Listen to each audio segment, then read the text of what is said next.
themselves up unnecessarily when they miss their goal, because that's the easy way out. Like, that makes me almost cry, because I'm not a fucking quitter. That's right. So, I missed elite, and I got elite every single year without even knowing what it was that got me there. Like, if I look, I've been thinking about it for months, wondering, like, what made me, at the time, Barbie Decker? And I honestly, it wasn't the systems. I didn't have any systems. The people that I helped to bring to the top, that were becoming diamonds and star diamonds on my team, and freaking rock stars and top coaches, it wasn't because I was giving them systems, you guys. It wasn't because I was telling them what to do. Again, it was just innate. And so here I am, the second and the last time that I am not elite, because I don't want that for myself. And so, would anyone here say that I don't belong on this stage because I missed the goal? And yet, I see this almost every day with coaches. And I love categories and lists. So there are four kinds of people that I see in this business and that I experience with my coaches and just in the network in general. There are the people who say they don't have the success. When Sagi asked, I looked around, when Sagi asked if you were disappointed with, I forgot his exact question, but if you were disappointed with where you are, very few of you raised your hand. But can you tell me the truth? Like, how many of you are disappointed with where you are? I'm being real. You can't be any more real. Okay, that's like 99.9% of you, right?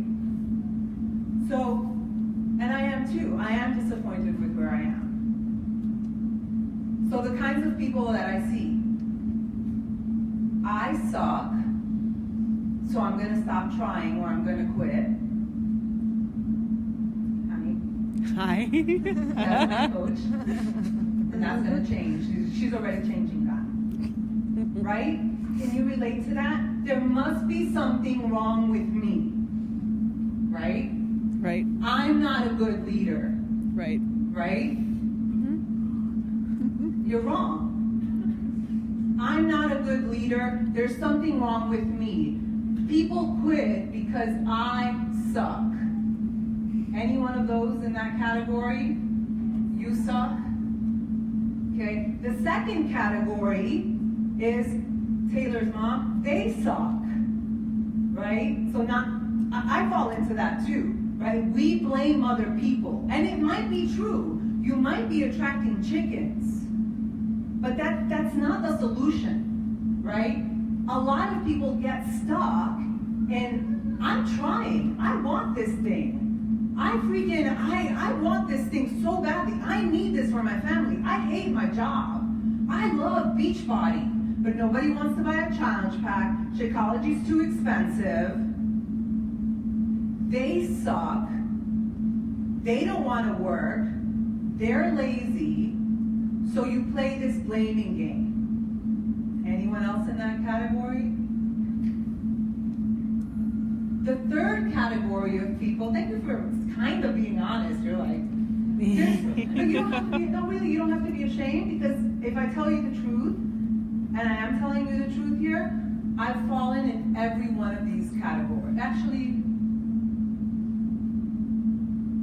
I'm trying to think. I'm trying to be honest with myself right now. If I've fallen into the category of I suck. And no, I know that I don't suck, which is my fourth category. So my second category, yes, I blame people, they suck, they don't want it, they this, they that. The third category of people that I see is the ones that don't own it. The ones that say, well, I don't really want it, right? And you tell yourself that lie that you don't really want the success, and yet you're on the team calls, you're paying your fees, You're smiling. You all have this like shameful smile, and it's okay. And yet you're here when you had to jump through hoops, when you had to drive. I've heard one of my coaches, and I'm sorry to be calling all of my coaches out, right? But I love you. I've heard you say other people don't want it, or I don't want it that bad. Yet you drive with your grandchildren and your son from another state, from Ohio, to be here. So the third category of people don't own what it is that they want, what it is that they truly want, and I fall into that category too. Because last year, 2017, I didn't own that I wanted a lead. And damn it, I'm freaking owning it. I want it. I don't want the bracelet. I don't care about the bracelet and the bag and the flowers. And you know when Doug, I saw you get emotional when you said that making those phone calls was emotional. I'm the kind of person now, like when you guys welcome me down the hall, I was like, okay, I want the music to stop. Like, I don't want that recognition anymore. And so when Doug called me when I was a lead and I made it by the skin of my teeth 3 years ago, I almost didn't want to answer the phone. Not just because I took it for granted. It was almost like, oh, it's just another thing. And when I hit 15-star last year, I'm not kidding. Please don't tell Carl. But Carl Deichler himself called me 3 times and I didn't answer the phone, right? Because I was like, he's just making the run of, like, he's just calling. And so he was like, babe, you better freaking call Carl back, right? He called me 3 times and he sincerely and truly wanted to speak with me, to chat with me, and to tell me, you have staying power. So I finally did call him back, and it felt really good to hear that. But I owned it, and now I finally have owned it. So if you're not owning it, and I hate to keep calling on you, Taylor's mom, but you said in the beginning, you said, oh, I don't really, it doesn't really matter. I just want to help people. But then we dig a little deeper and we see that you have such a strong and beautiful and powerful why. That I know we're going to freaking visit you soon because he mentioned it, that he wants to meet Taylor. So wherever he goes, I go. We're going to make this happen. We're going to freaking do it.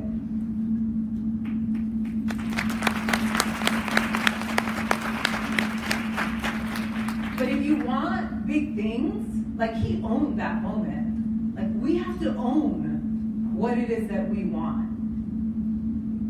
This is the last year that I don't freaking bring my team to a lead. I want to see coaches on my team helping people, transforming lives, pouring diamonds, star diamonds, making money. This is the year that that's going to happen. Damn it. Really. It's going to happen. And I didn't declare it last year, and so it didn't happen. So the fourth category of people are the people that assess and reassess and say, okay, what do I need to do to make this possible? I only woke up it was after Summit. I had a major surgery last year, but that's you know what? So he would be like, babe, that's a story. That's an excuse. So, okay. My story, which I'm divorcing, my story was that I chose to take the fact that I was having a surgery that was major as my alibi, I guess, to not freaking make things happen. And so yes, it did take me 5 months to recover, but I was on cruise control, and when I put my business on cruise control, my diamonds, my star diamonds, my lack of leadership made it so that my people started to fall apart. And so when I finally woke myself up in July, I've been busting my butt since July.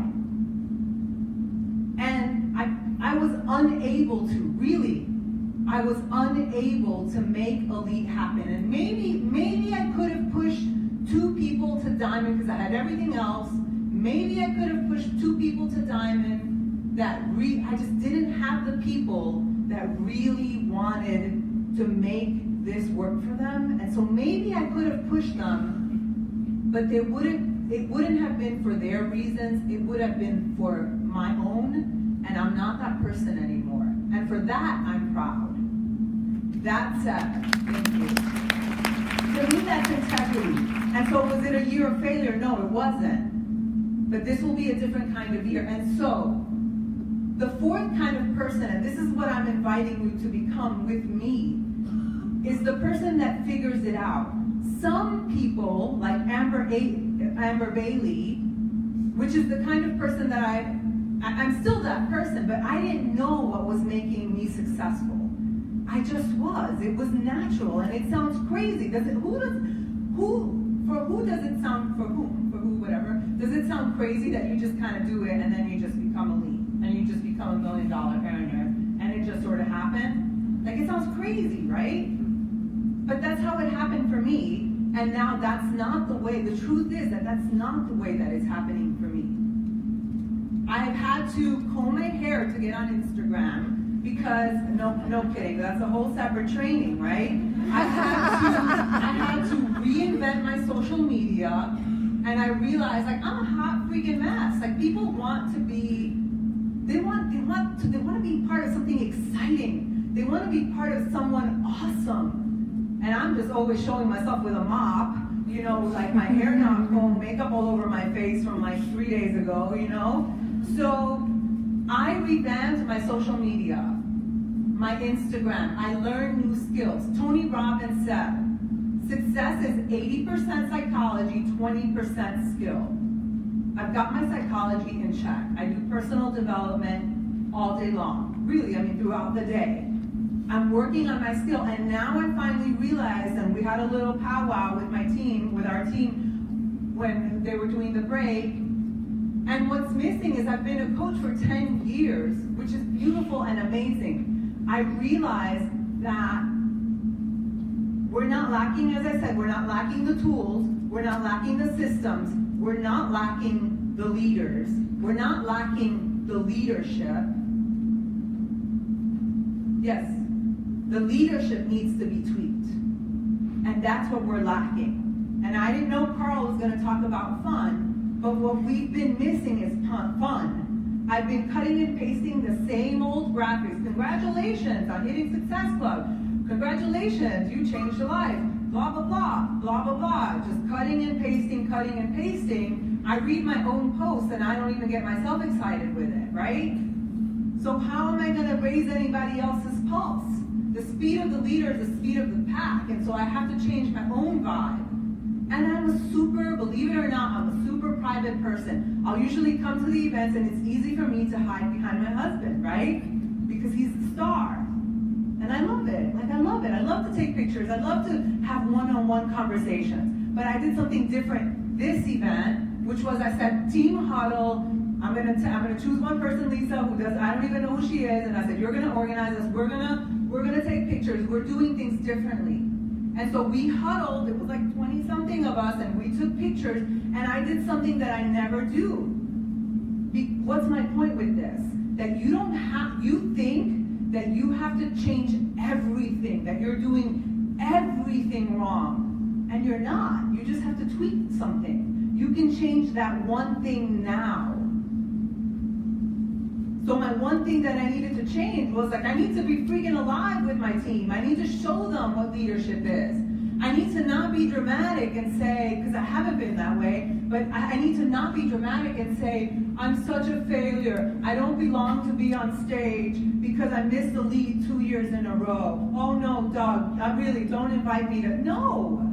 This is a leader, you guys. I'm a leader. It's true.